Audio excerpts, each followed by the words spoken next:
not the first time their paths has crossed.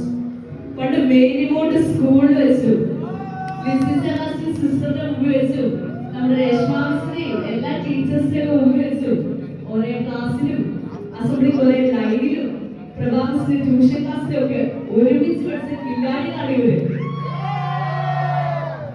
But back then there were just two people living their own lives, never knowing that one day life would bring them back together like this.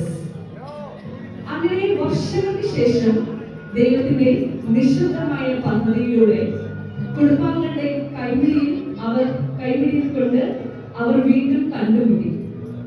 ഇപ്പോൾ സഹപാഠികളായിട്ടല്ല, ദൈവം ഒരുമിപ്പിക്കാൻ തിരഞ്ഞെടുത്ത രണ്ട് ഹൃദയങ്ങളായി വിവാഹത്തിനായി.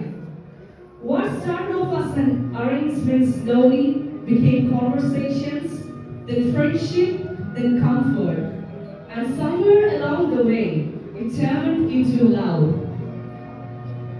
ഇന്നിവിടെ ഇവർ ഒരുമിച്ച് നിൽക്കുന്ന ഈ നിമിഷം കാണുമ്പോൾ സത്യമായി പറഞ്ഞാൽ ഇതെല്ലാം ഒരു സ്വപ്നം പോലെ തന്നെയാണ് ഞങ്ങൾക്ക് എല്ലാവർക്കും തോന്നുന്നത്.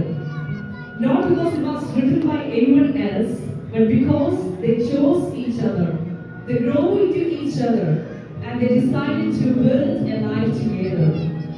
As a sister, it's so beautiful for me and Mary to see our dearest brother find someone who feels like home. And we couldn't have asked for a better person than PKTC to join our family. Once again, congratulations to both of you on your beautiful new beginning. ദൈവം ഒരുമിപ്പിച്ച ഈ രണ്ട് ഹൃദയങ്ങൾ ഓരോ സന്തോഷത്തിലും ഓരോ കണ്ണീരിലും കൈകോർത്ത് നടക്കാൻ കർത്താവ് കൃപ നൽകട്ടെ.